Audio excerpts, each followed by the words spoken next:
Pues nos toca lo que es contaminación en Bolivia. Les recuerdo que el tema está basado en un texto que se encuentra en la plataforma académica. Pueden seguirlo también, ¿no? Entonces, eh, a manera de introducción, vamos a ver algunas características de nuestro país. Eh, Bolivia se considera uno de los países con alta pobreza en Latinoamérica, ¿no? Y ese es un estudio de la CEPAL del año 2020, ¿no? Que muestra los rangos de pobreza en comparación con los otros países de Latinoamérica, ¿no? Donde tenemos, por ejemplo, vamos a ver un año, ¿no? El año 2014. El grado de pobreza de Bolivia era 14,9. Si comparamos con otros países, digamos, Honduras tenía más rango de pobreza extrema, 19,2. Muy cerca estaba México y los demás países estaban más arriba, o sea que tenían menos pobreza. Dentro de los países que tienen menos pobreza, año 2014 estaba Chile con un 2% y Uruguay con 0,2%. Para el año 2019, la pobreza extrema de Bolivia sí bajó del 14,9 al 12,1. ¿No? Mientras que los otros países también, eh, por ejemplo, Argentina subió un poco, de 3,3 a 4,2. Chile, bueno, no se tienen datos de este reporte. Uruguay bajó también, o sea, bajó su pobreza extrema. Los otros países creo que aumentaron, estaba Honduras, que aumentó a un 20%. Con respecto a la pobreza total, Bolivia bajó del 33% al 31%, o sea, no bajó mucho, ¿no? Eh, Argentina más bien subió un poco, y si volvemos a otro país, Chile, no se tienen datos del año 2019, y Uruguay también bajó su pobreza total. Entonces tenemos que, en el contexto de ingresos económicos, entre el año 2014 y 2019, Bolivia se encontraba dentro de los relativamente más pobres de Sudamérica.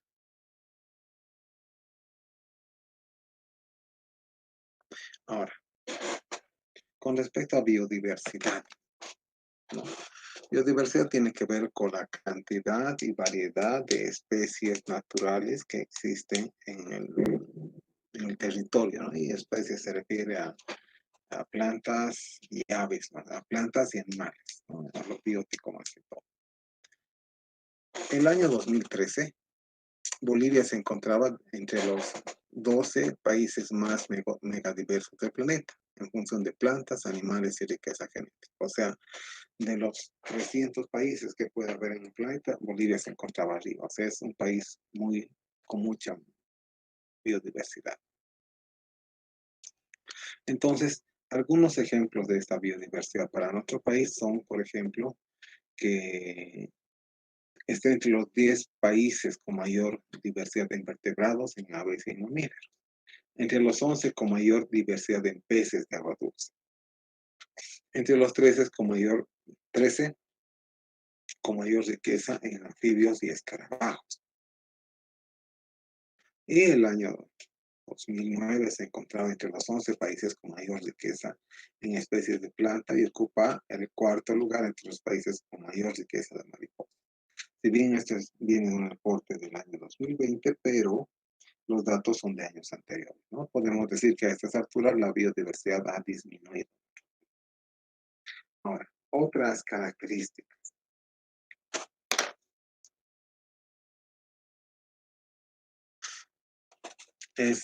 Los potenciales, ¿no? Los potenciales de qué potencialidades de gas teníamos, ¿no? No hay un estudio último publicado, así que me refiero a un estudio más o menos pasado, ¿no? Y tenemos aquí las reservas probadas de biogás por continentes, ¿no? El, el año 1993, América Latina tenía 77,4 billones de metros cúbicos en comparación con 40 de Europa y Eurasia, 44 del Medio Oriente, 10 de África y 9,3 del Asia-Pacífico. O sea, no tenía muchos relativamente. Y el 2013, o sea, 20 años después, Latinoamérica subió de 7,4 a 8. Estados Unidos y Canadá subió de 6,8 a 11,4. Europa y Eurasia subió de 40 a 56,6. El Medio Oriente subió de 44 a 80. Significa que existe gran explotación de hidrocarburos en el Medio Oriente. África de 10 a 14, en general todos aumentaron sus potenciales porque se empezó a dar más importancia, ¿no? Si vemos en la parte porcentual,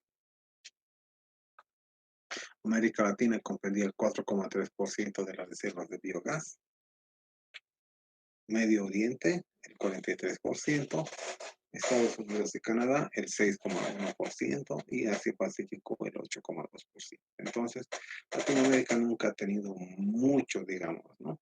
Pero ya dentro de Latinoamérica tenemos aquí la comparación de los potenciales hasta el año 2013, ¿no? Como les digo, al menos hasta el año 2020 no hubo otra revisión de estos datos, así que no se los presento, ¿no? Les presento lo que tengo. México tenía el 4,3% de todas las reservas, Argentina el 3,9%, Bolivia el 4%, Venezuela el 69%, vemos es un extremo, es grande, de hecho, las mayores potencialidades de gas estaban en Venezuela. Puede que estos años, el año actual hayan cambiado un poco, pero Bolivia, no, si bien tenía reservas, no tenía muchas reservas. Y esto está sacado de un texto que es de un docente que no es de nuestra universidad. Eso no lo vamos a ver, pero cuando coloque la grabación ustedes lo pueden revisar. Ahora,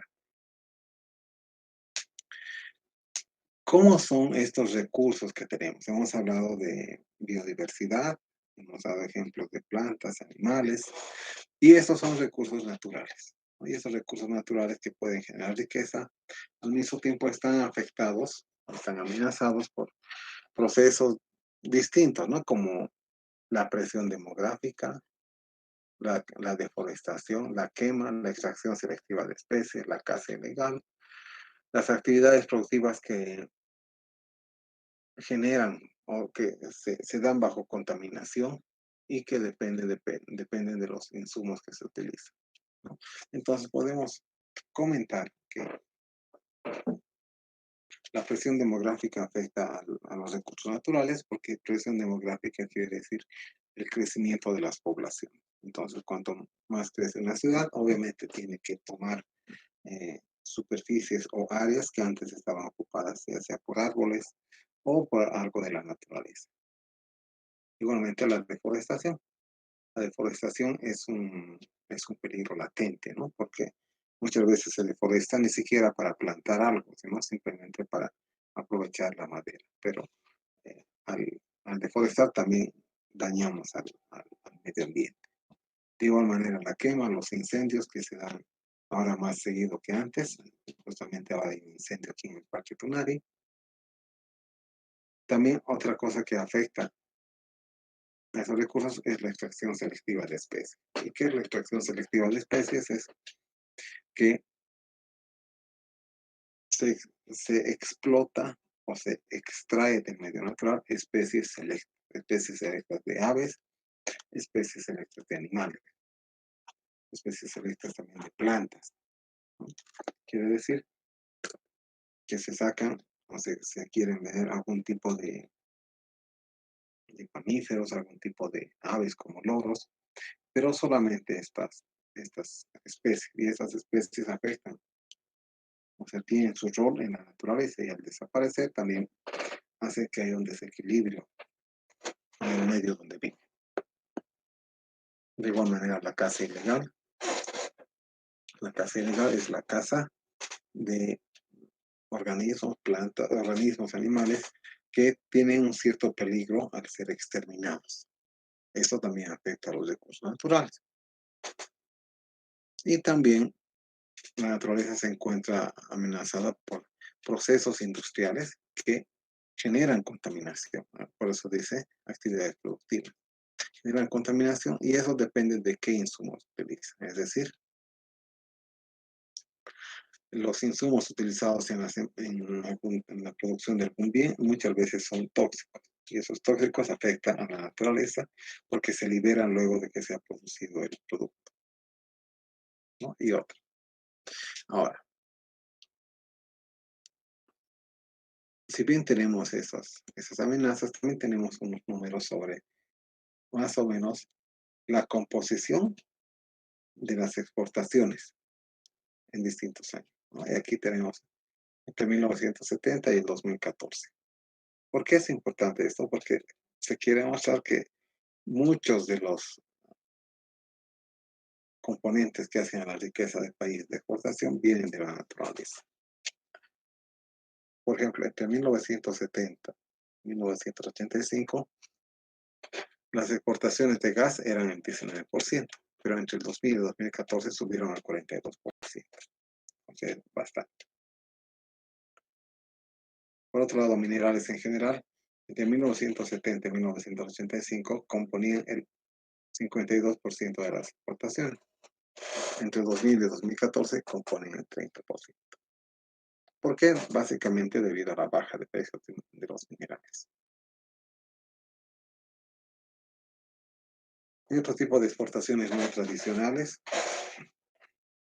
que son muy específicos, subieron o se mantuvieron más o menos de 29% el año entre 70 y 85 y 28% entre 2000 y 2014. Ahora, esas son lecturas antiguas, pero si vemos ya el volumen de exportaciones ahora,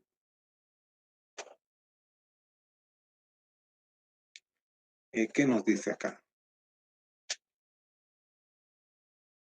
Que las exportaciones tradicionales, como ser gas natural y otros hidrocarburos y minerales, corresponden al 33 y 48% el año 2019-20, mientras que las exportaciones no tradicionales corresponden al 19%. ¿Qué significa? Que el año 2019 esos números han cambiado. El gas natural y otros recursos más o menos acumulan el 80% y los no tradicionales se acumulan al 19%, o sea, ha ido bajando. Entonces, como resumen, gran parte del ingreso de nuestro país viene por la explotación de recursos naturales, ¿no? Aquí tenemos gas natural, estaño, gas natural y minerales, más o menos al año 2019 hacían el 81%. Entonces, nuestra economía depende de la explotación de estos recursos naturales. Ahora, también la importancia del medio ambiente en nuestro país está reflejada en cómo o qué porcentaje de estos recursos contribuyen al Producto Interno Bruto. El Producto Interno Bruto es una medida de la riqueza del país, pero dividida entre el número de personas. Número de personas que habitan el país, ¿no? Bajo otras consideraciones, pero en resumen es eso, ¿no?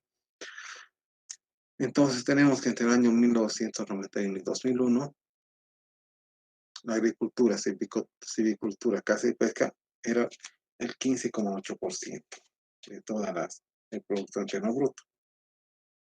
El petróleo y el gas natural eran el 4,5%. Los minerales metálicos y no metálicos eran el 5,4%. Entonces, la parte de naturaleza acumulaba más o menos el 25%. Y teníamos otros ingresos como ser manufactura, el 16%, y otros, ¿no? Esa misma variación la vemos aquí, pero a más años, ¿no? Entre el año 1986 y el año 2017 más o menos. ¿Y qué nos dice, no? Que la agricultura, por ejemplo, ha ido bajando más o menos desde cerca de un 18% a cerca de 12% a lo largo de estos 25 años estudiados aquí. Y luego otra cosa extrema que vemos, los minerales. Los minerales entre el año 86 o 87 y el año 2005 estaban bajos, o sea, no contribuían mucho al Producto Interno Bruto. Sin embargo, de 2005 hasta el año 2015 ya han tenido un repunte, ¿no? Y empezando la disminución más o menos del año 2011. Entonces, que el porcentaje de dinero obtenido por el país como resultado de la minería ha aumentado en el año 2005 a 2015. Y otros, digamos, como electricidad, gas y agua, este celeste, pues se ha mantenido casi igual, debajo del 5%. Entonces, ¿por qué mostramos esto? Un poco para que les muestre que la dependencia de la economía de los recursos naturales en nuestro país. Ahora, ¿cómo es la industria en nuestro país? Básicamente la industria es bastante básica, no tiene muchos recursos,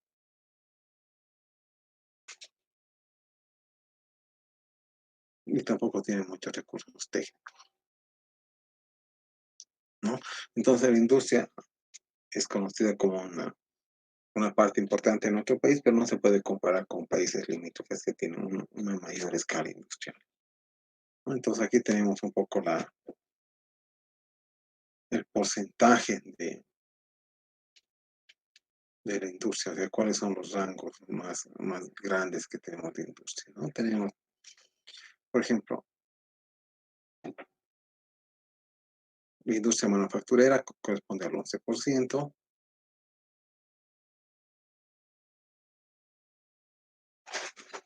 Tenemos algunos importantes.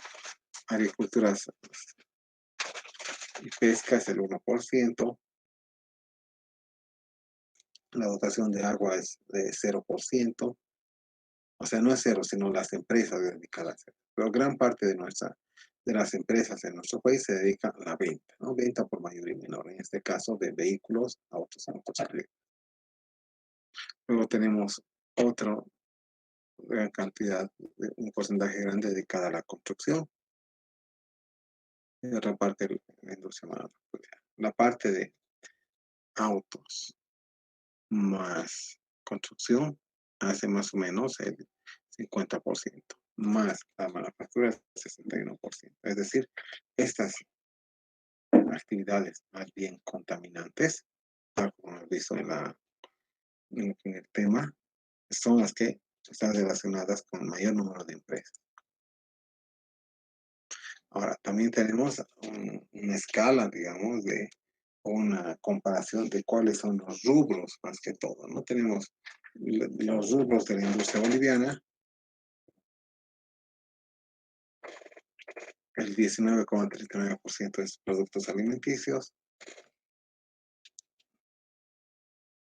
industria textil es el 15%, actividades relacionadas a la impresión es, o sea, imprenta es el 13%, sustancias químicas es el 12% y otros empieza a ser menos. Entonces, nuestra empresa es bastante incipiente y orientada más básicamente a la producción de productos alimenticios, que muchas veces no son de exportación, son solo para el mercado local. Ahora, ¿cómo podemos enfocarnos los que pasamos la introducción? Lo que es la problemática ambiental en nuestro país. En realidad, la problemática ambiental empezó cerca de los años 90. ¿Y por qué? Porque había interés eh, por otras instituciones y instituciones externas a nuestro país. Y nuestro país asistía a estos foros internacionales y empezó a tener una repercusión adentro. Eso es en la década de los 90, ¿no? Entonces, antes de la década de los 90, pues prácticamente no había ninguna legislación ambiental. Lo que hace no hubiera tampoco reportes de lo que es contaminación antes de la década de los 90. Entonces, la historia, digamos, ambiental de Bolivia reportada ha empezado desde los años 90 en adelante. Si bien no hay estudios sobre lo que es la contaminación en sí, en el ambiente, menos estudios hay sobre los efectos de la contaminación en la salud. Todo lo que se tiene son muchos indicadores gruesos. Entonces, si vemos lo que es el sector agropecuario y el sector forestal, tenemos qué efectos tiene en el medio ambiente, impactos y efectos. Primero, el sector agropecuario y forestal como industria afecta en la calidad ambiental y afecta sobre los recursos naturales. Vamos a ir hablando un poquito de esto. Espera un poquito.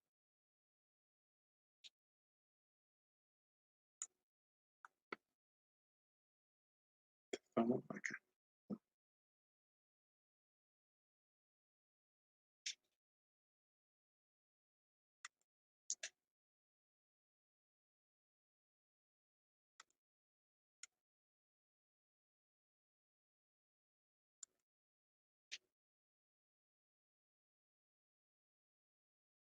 Continuamos.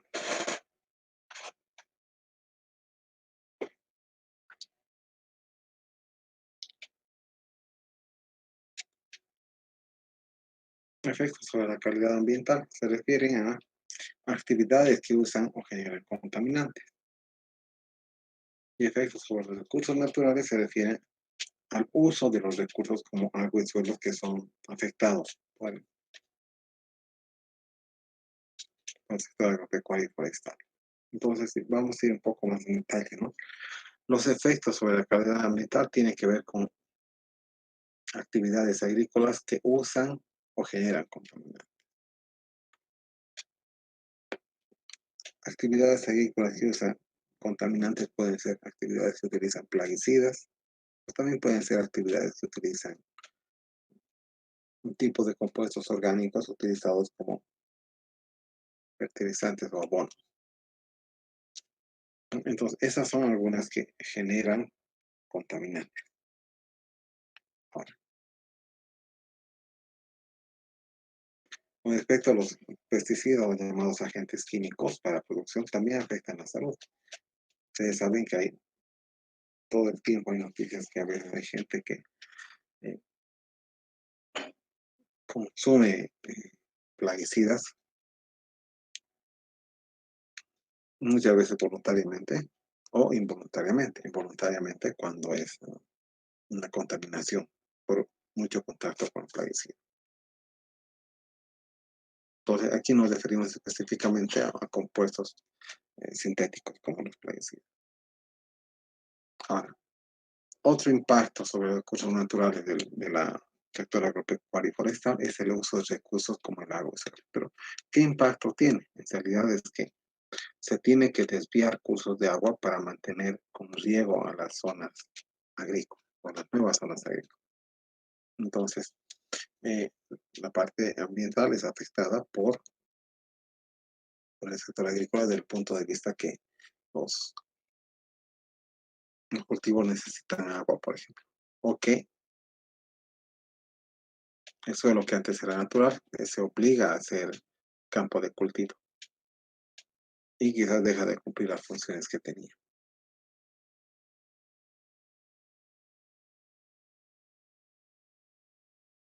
Con respecto al sector forestal, el año 2003 habían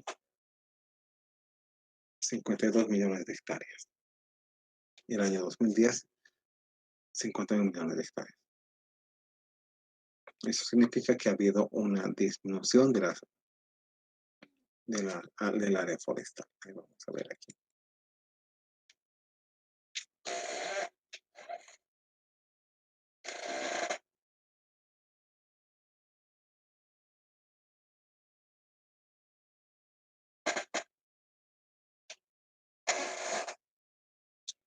Entonces, ¿qué tenemos aquí? un mapa de bosques. Esperemos que cargue, les voy a mostrar.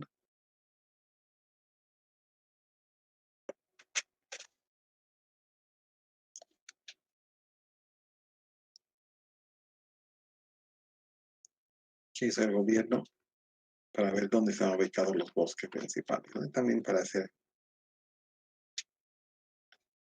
de uso en la parte educativa.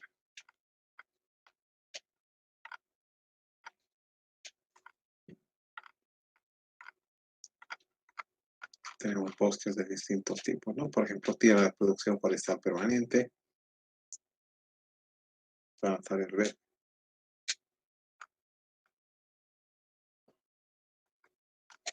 Tenemos también otros ítems, ¿no? Como conceptos y demás cosas. Eso lo pueden leer ustedes también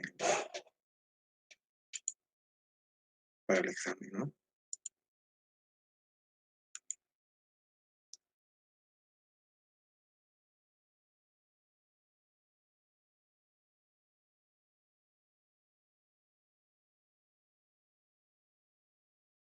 Continuamos.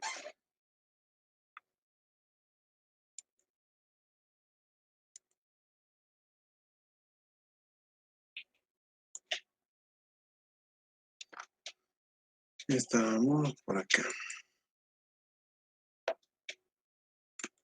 Hemos pasado. Vamos a empezar aquí. Entonces, la cantidad de bosques entre el año 2003 y 2010 bajó también casi un 5%. Y también se tiene que, de los 51 millones, casi 41 millones se encuentran en producción permanente. Es decir, son bosques que están monitoreados y medidos en su crecimiento.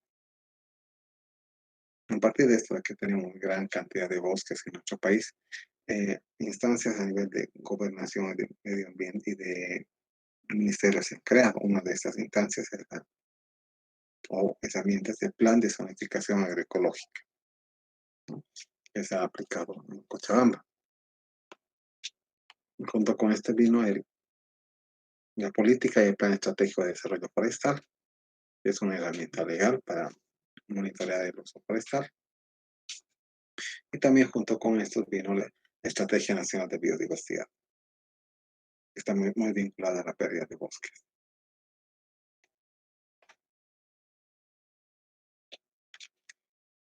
Por otro lado, vamos a ver otros actores que son potenciales contaminantes, como es el sector minero, ¿no? Entonces, para que conozcan, por ahí algunos ya lo conocen, de acuerdo, ¿no?, al impacto ambiental que tienen las industrias mineras, se pueden dividir en minería mediana y minería pequeña. La minería mediana es una minería que básicamente explota algunos metales preciosos. La minería pequeña es aquella que explota mayormente estaño y la variación de este estaño. Pero, si bien se dice minería pequeña, porque son pequeños emprendimientos, pero son muchos. Pero a pesar de ser muchos, no pueden copar más de ese porcentaje del mercado local. Todo lo que es minería está relacionado con contaminación del agua, ¿no? Indistintamente que haya tratamiento. Entonces, aquí hay un recordatorio de cómo es los tipos de minería que hay en nuestro país.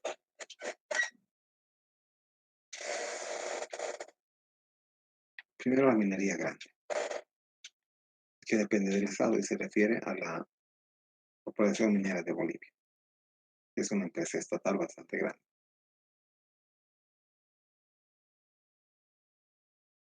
Dentro de otras designaciones, como es la minería chica, esta minería chica no depende del Estado, ¿no? Y la minería chica es coordinada por la Asociación Nacional de Mineros Medianos.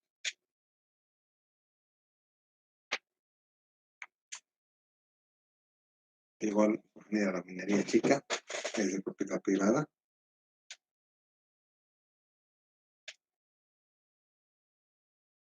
En todo caso, minería mediana debe requerir una aprobación por la Cámara Nacional de Minería. Y tenemos la minería cooperativista, o sea que depende de socios.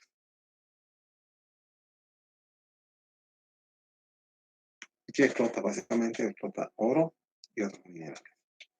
Es de propiedad privada y pertenece a la asociación, a la Federación Nacional de Cooperativas Mineras de Bolivia.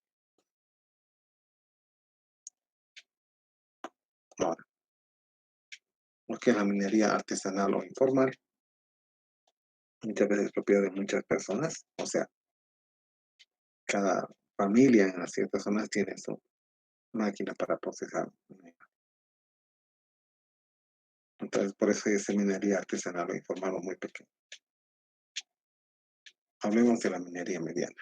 ¿No? La minería mediana implica que es minería que utiliza eh, tecnología, que también utiliza métodos de gestión ambiental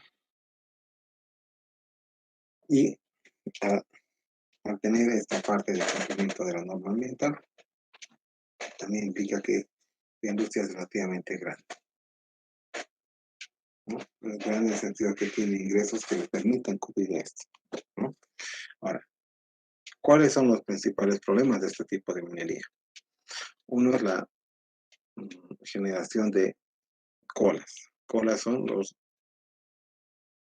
trozos de mineral que han sido aprovechados parcialmente, pero estos trozos de mineral al estar en contacto con el medio ambiente pueden acidificar el agua y traer problemas.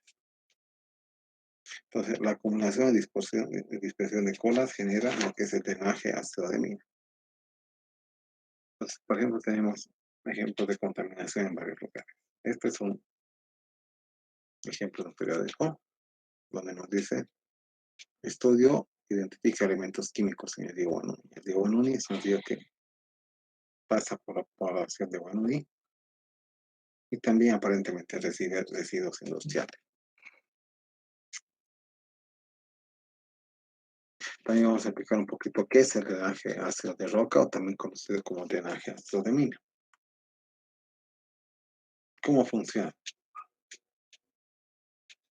Básicamente los sulfuros, o sea, pirita y una variedad de estas,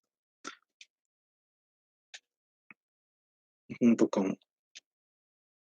el desmonte o el derrame del contacto con aire y agua, es decir, el contacto de esas piedras minerales con aire y agua, generan aguas ácidas. Estas aguas ácidas en general tienen sulfuros, porque la mayoría de las rocas minerales viene acompañada de sulfuro.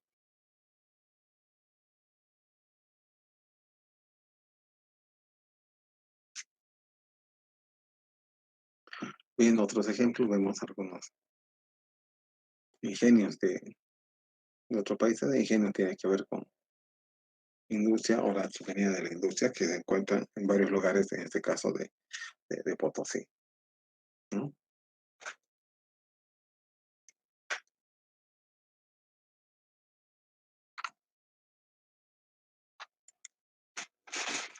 También ha habido problemas ambientales provenientes de la destrucción de lo que se llaman diques de cola. ¿Qué son los diques de cola? Son presas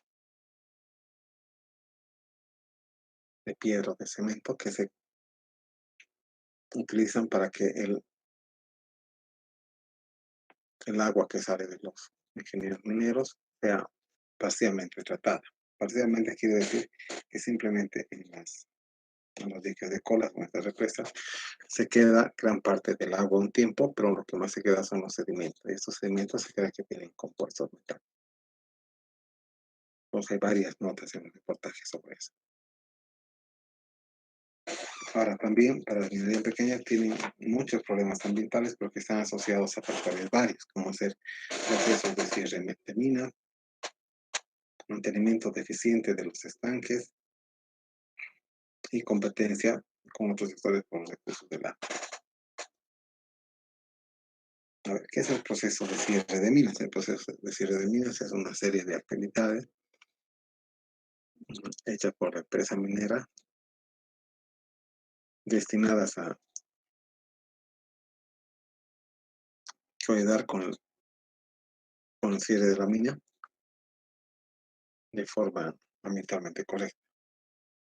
Todos los procesos de cierre de mina muchas veces tienen que ver con que los residuos mineros que se encuentran al aire, en la cercanía de esa mina,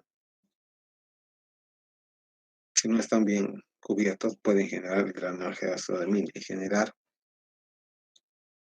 un daño general a los cultivos que son regados con estas aguas.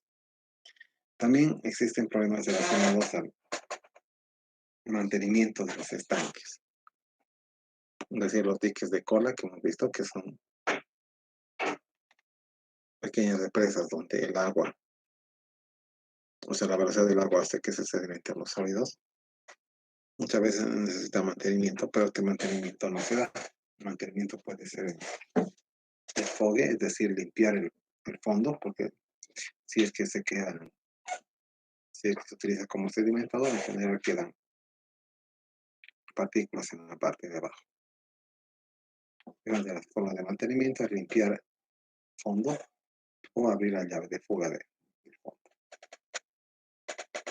Otro problema ambiental que existe es la competencia por el agua. Competencia entre, digamos, la minería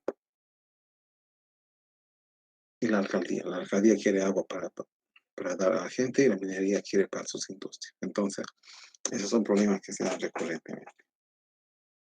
Tenemos aquí una imagen de, por ejemplo, una mina en proceso de cierre, que significa una mina que está a punto de cerrarse. Se encuentra en la parte de atrás de la población de Oruro.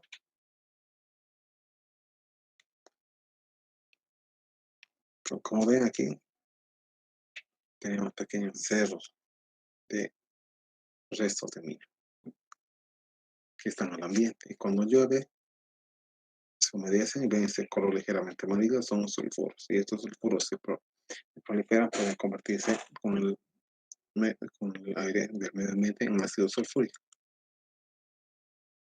Otra mina.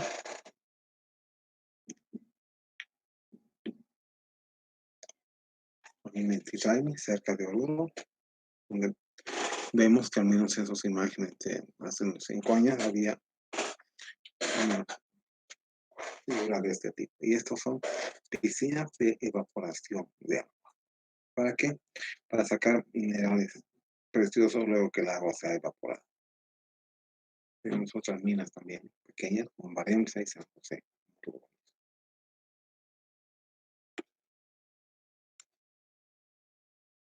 Ahora, ¿a qué se refiere la disputa con el agua? Se refiere a que el agua es un elemento muy buscado para la vida, pero también para las industrias. Y es crucial para la industria minera, ¿no? Ahora, este es un reportaje de hace unos 3 años que habla de la contaminación generada por Oruro y cómo llega a lo que es el lago Poopó. Entonces, algunos estudios mostraron que se descarga una gran cantidad de metales pesados como zinc, arsénico y plomo cada día.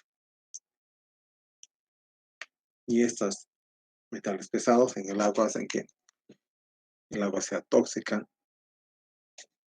para todo tipo de vida. Además que tiene un pH muy bajo por ser ácida.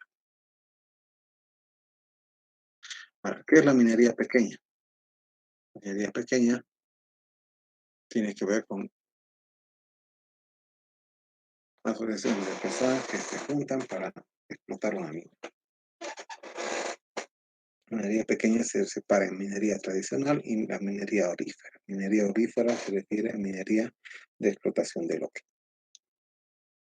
¿Qué es la minería tradicional? Básicamente en Bolivia es algunos metales, como el zinc, el plomo, plata, estaño, antimonio y otros.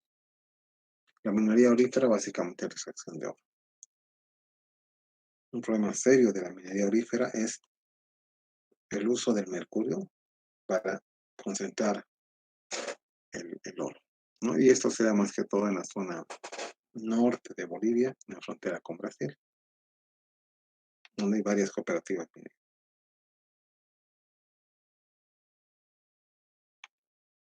Ahora, ¿qué es la minería tradicional?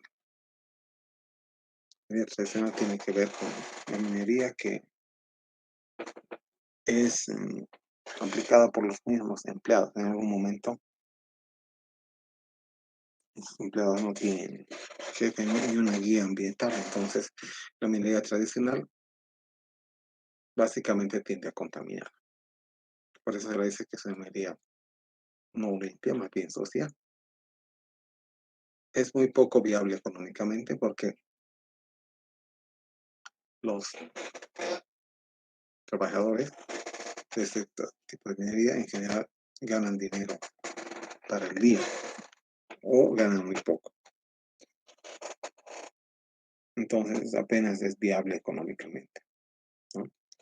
Y este tipo de minería no considera los costos ambientales porque las personas que trabajan en esta minería en general no tienen educación ambiental. Y también, si bien se la tienen, pueden sentirse afectados de alguna manera por este tipo de minería, ¿no? Entonces, la minería tradicional o minería tradicional es una minería antigua que es administrada por los mismos trabajadores, no depende de una empresa, pero tiene bastante límite. Otro tipo de minería es la minería cooperativizada, que básicamente es la minería que está siendo trabajada, por así decirlo, con cooperativistas. ¿Qué son los cooperativistas? Son personas que tienen un cierto monto de capital y que pueden aportar para trabajar en una mina, es decir, para comprar materiales, para organizarse y donde o sea, todos los socios son dueños. Una característica de la minería cooperativizada en general es que no tiene financiamiento, especialmente bancario. ¿Por qué? Porque el financiamiento bancario viene sobre una propiedad. Viene sobre una propiedad, quiere decir que el banco le presta a uno siempre y cuando la persona muestre que tiene una garantía o un bien que puede vender por el tamaño del préstamo. Sin embargo, en el caso de minería cooperativizada, los mismos socios no son dueños, sino que, o sea, uno solo no es dueño, sino que varios son. Entonces, a partir de esto, no es muy elegible para financiamientos bancarios. Por eso dice que es una minería que no tiene acceso a mucho financiamiento. También los costos de la minería cooperativizada son no competitivos. Es decir, que los trabajadores simplemente o sea, trabajan para ganar el día, no tanto para lucrar. Entonces tampoco no invierten mucho. Lo cual nos lleva a una baja inversión y reinversión. Baja inversión quiere decir que los socios o los cooperativistas eh, no invierten dinero en la empresa. Ellos quieren invertir lo menos posible y ganar lo más posible. Entonces, al no tener inversión, también tiene problemas de liquidez muchas veces.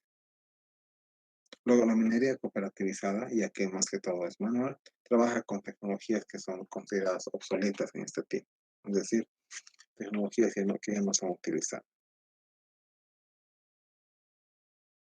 Y también la minería cooperativizada tiende a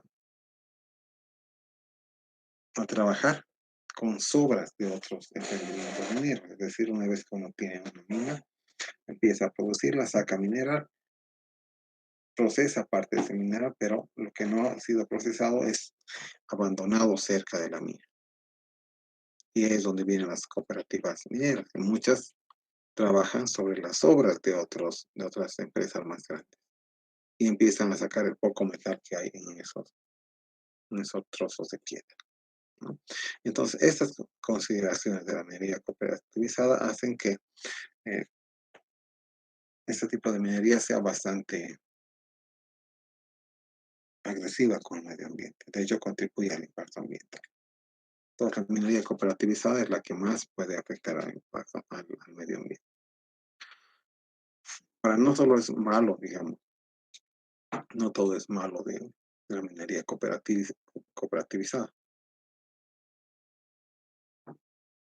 El, el porcentaje de aporte en la economía es bastante grande, ¿no? Y aquí vemos un poquito una evolución de cuántos, o sea, el porcentaje de personas empleadas por los distintos actores mineros a lo largo de los años, desde el 1980 hasta el 2018 que tenemos esa referencia. En 1980, imagínense, en 1980 todavía existía Comibol.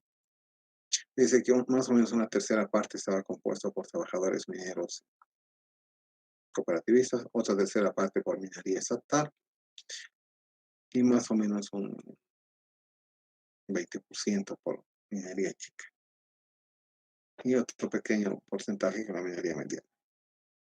Y eso fue creciendo hasta el año 2000, hasta 1986. En 1986 existe una gran baja de costos y existe la necesidad de cambiar la matriz económica del país. Y lamentablemente se tuvo que cerrar varias minas.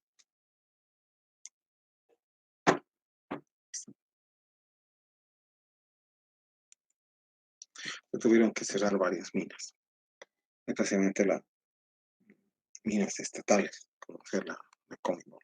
Por eso es que en 1986 viene un bajón grande en el número de trabajadores, ¿no? Mineros en general. Que, que pasó de 1983 de 80.000 más o menos a 47.000. Pero si vemos la minería estatal que más o menos tenía unos 25.000 a 30.000 en 1983, en el 86 bajó a menos de 4.000. ¿Por qué? Porque se despidió a mucha gente. Pero la minería chica más o menos se sigue manteniendo y la minería cooperativizada tiende a crecer. Entre el 86 y el 91 hubo un crecimiento en el empleo de los cooperativistas mineros. Pasaron más o menos de 30.000 a 45.000. Mientras la minería estatal y la minería chica se quedó en el mismo número de personas empleadas. Más o menos en el año 2000 deja de existir o deja de funcionar la minería estatal totalmente. La minería chica también baja y lo que va en aumento es la minería cooperativizada, que más o menos tenía como 45.000. Hasta el año 2005 se mantuvo de forma similar y a partir del año 2005 empieza a haber un crecimiento de la actividad minera, con su respectivo crecimiento de empleos en actividad minera. Sin embargo, a partir del año 2015 se vuelve a habilitar lo que es Comibol y aquí aparece de nuevo lo que es el número de empleados de la empresa estatal, que básicamente habían desaparecido entre el 98 y el 2006. En el 2006 se vuelve a fundar Comibol, digamos. Seguía habiendo algo de minería chica, pero la minería cooperativizada seguía creciendo.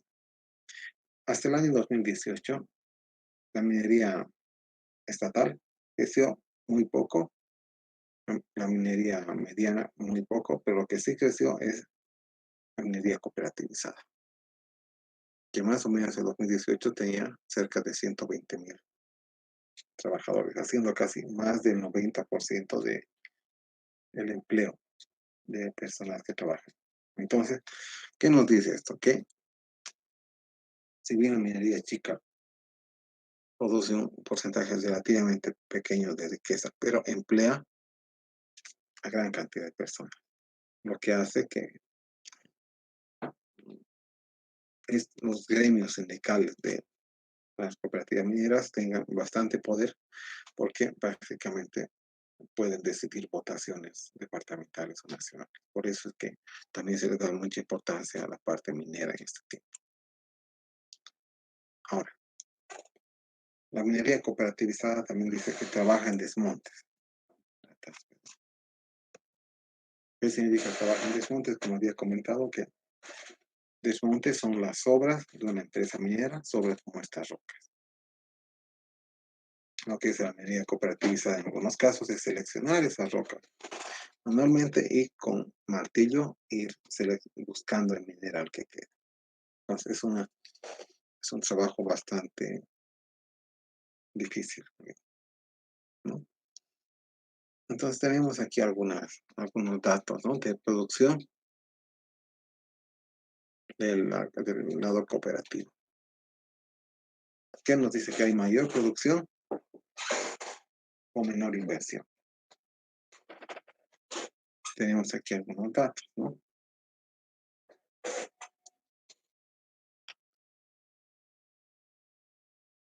La minería estatal, los aportes en los distintos años, o sea, ha aportado, digamos, ha ido bajando en el 86, el 87 ha bajado totalmente, ha subido un poquito el 99, ha bajado totalmente entre 2001 y 2005 y después ha empezado a crecer, ¿no? Entonces, entre estos años prácticamente no había nada de minería estatal. Ahora, el aporte de la minería cooperativizada es muy, muy visible, ¿no? Donde vemos millones de dólares. Si comparamos aquí el aporte de la minería estatal, como máximo ha estado cerca de 500 millones de dólares. En cambio, la minería cooperativizada ha tenido su máximo más o menos en el año 2013 con 2.000 millones de dólares. Es decir, 4 veces más de producción, a pesar de no tener mucha tecnología. Y una gran cantidad de producción, gran parte se debe a la minería cooperativizada, por ejemplo, la explotación de oro, ¿no?, que aquí tenemos como marina. Ese es otro gráfico que nos dice más o menos. Ahora, un problema con la minería en general es la afectación a los trabajadores, especialmente la parte pulmonar. Entonces, en general, la gente que trabaja en mina está expuesta a enfermedades respiratorias porque el trabajo en una mina es básicamente romper piedras, siempre hay polvo, a pesar que uno tenga una máscara, y los costos son nocivos a la larga, ¿no? Es decir, hay personas que luego de trabajar 10 años dentro de la mina terminan falleciendo por problemas pulmonares. Un problema pulmonar muy conocido es la llamada silicosis. La silicosis es una enfermedad conocida de los mineros. ¿En qué consiste? ¿No? Es una enfermedad producida por la permanente aspiración del polvo de sílice. ¿De dónde viene el polvo de sílice? Recordemos que gran parte de los suelos, rocas, está hecha con sílice. Entonces, parte del sílice que llega a los pulmones. El polvo de sílice produce alteraciones fibrosas en los pulmones y disminuye la capacidad de respirar, porque el pulmón pierde elasticidad. Los alveolos pulmonares se endurecen y son reemplazados por callosidades, es decir, por material duro que sale del mismo cuerpo, ¿no? Entonces el enfermo se hace más vulnerable a tuberculosis. Básicamente implica que estos polvos que son aspirados, polvos de sílice, eh, afectan a los pulmones ya que se depositan dentro de los alveolos. Y al depositarse, primero hacen que se endurezcan y otro hacen que crezcan unos parte de la piel, digamos, sobre ese polvo que son los pulmones. Y eso hace que los pulmones dejen de ser flexibles. Al, al dejar de ser flexibles, es muy dificultoso ingresar o expulsar aire por la nariz. Otro tipo de minería, esperen un ratito, digamos, un ratito, es la minería de oro, ¿no? La minería de oro básicamente se da a cielo abierto y se da en la zona occidental y en la zona, digamos, norte de nuestro país. A cielo abierto quiere decir bocaminas donde hay oro, existen, pero no son muy pocas. De hecho, la mayor fuente de producción o contaminación asociada al oro viene de las zonas aluviales. Zonas aluviales quiere decir zonas próximas a los ríos que son utilizadas para extraer el oro. Esas zonas aluviales se encuentran más que todo al norte de La Paz, en la frontera con Perú y con Brasil. Básicamente se extrae oro de los ríos, de los sedimentos. Lo que se hace es, cerca de los ríos se toma algo de agua con lodo y se empieza a echar el agua. Al echar el agua va quedándose el lodo y muchas veces luego de hacer muchos enjuagues queda lo que es más pesado y muchas veces puede ser el lodo. ¿Cuáles son los efectos de este tipo de minería? ¿No? Este tipo de minería que hace más que todo es destruir las playas. ¿Por qué? Una vez que se tiene una concesión minera cerca del río, se destruye la playa para hacer grandes huecos y buscar oro en esos lugares. Obviamente, en lugares que son altamente explotados, existe tal distorsión de la naturaleza que se altera el paisaje, ¿no? Ya no parece un río, sino parece un asentamiento. También, al trabajar con oro de ríos, lo que se hace es extraer sedimento y volvérselos a colocar al río. Y esto hace que luego de mucho tiempo pueda haber modificación en los cursos de los ríos porque se coloca eh, artificialmente nuevo material sedimental.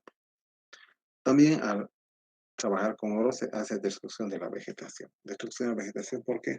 Porque uno de los elementos que sirve para concentrar el oro es el mercurio. El mercurio al entrar en contacto con animales o plantas los afecta y las plantas pueden morir. De igual manera se pierde el suelo fértil que muchas veces está cerca de las orillas de los ríos. Por esa explotación minera que trae gente, que trae ruidos, la fauna se desplaza lejos del lugar, ¿no? También debido a que hay variaciones en los sedimentos del río, también hay mayor riesgo para navegar en ese río. Y quizás el más importante es la contaminación por mercurio, ¿no? Mercurio es un metal que se utiliza para fundir o concentrar el metal, el oro. Entonces, aquí tenemos un pequeño cuadro de cómo funciona, el, cuál es el efecto del mercurio. Entonces, primero lo que se hace es, esta es una aplicación muy rápida del proceso de uso del mercurio. La amalgama, se dice amalgama como mezcla, es una mezcla de mercurio y lodo que sale del río, que es expuesta al fuego. ¿Para qué? Para que el mercurio vaya desapareciendo, o sea, se vaya evaporando con el calor y también que las partículas de oro se vayan juntando, ¿no? A partir de esto se ha sacado una estadística. Para producir 1 gramo de oro se necesita 2 gramos de mercurio, o sea, la relación es 1 a 2. Si Bolivia exporta casi más de 100 toneladas de oro por año, entonces también Bolivia recibe cerca de 200 toneladas de mercurio por año. Bueno, una vez que se hace la amalgama, se somete al calor. Se somete al calor y el mercurio, una parte del mercurio, se evapora. Se evapora y se va con la lluvia. Y es muy posible que después de un tiempo caiga con la lluvia. Pero al caer con la lluvia, cae también con mercurio. Entonces, al hacer eso, el mercurio se expande sobre distintas superficies, superficie de terreno y superficies de árboles. Y parte del mercurio que no se evapora llega al agua.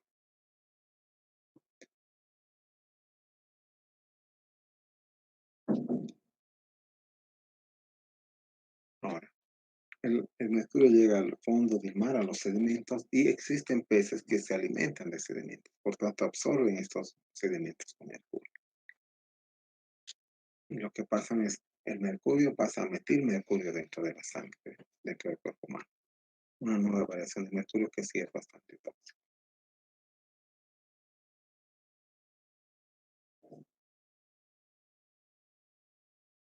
Entonces, un resumen, qué tipo de vertimientos, emisiones hay por concepto de minería de oro? Eh, Gran parte de las emisiones viene de fuentes geológicas naturales, el 10%, es decir, puede que haya mercurio naturales y parte viene de ese. Pero el 60% del mercurio del medio ambiente viene de mercurio que ha sido utilizado en procesos mineros. Y el 30% de las emisiones es provocada por las personas. Ya, ahí vamos a quedar. En la siguiente clase vamos a continuar sobre eso. ¿Hasta aquí tienen alguna duda o pregunta?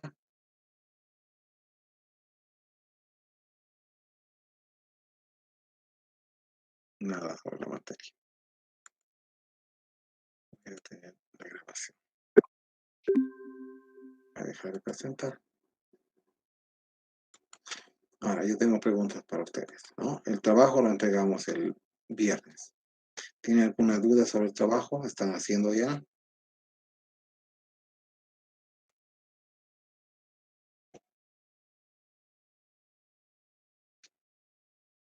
Pues espero que lo estén realizando bien, si no hay dudas de ningún tipo. No, recuerden que Ingeniero, tengo sí, una duda. adelante. ¿El trabajo lo tiene que entregar solo una persona o todas las personas del Una grupo? persona, una persona sube a la plataforma y ahí está el nombre, en el documento está el nombre de los integrantes, ¿no? Está bien, gracias, ingeniero. ¿Han tenido algún tipo de problema, dificultad?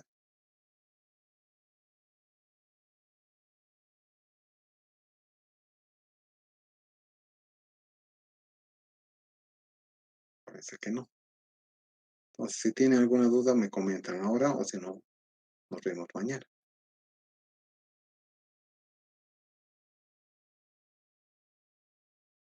Bueno, entonces ahí vamos a quedar con la clase y nos vemos mañana. Hasta luego, entonces, alumnos. Sí, adelante.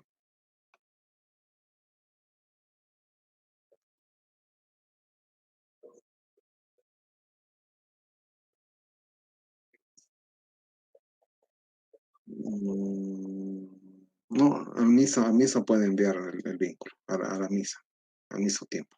O ahí dice, donde dice entregar tareas, ¿no?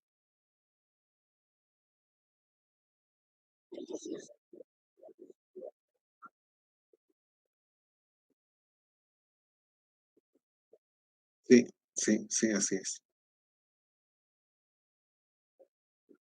¿Listo? Bueno, ahí quedamos si no tienen dudas. Hasta luego, entonces, alumnos, nos vemos mañana.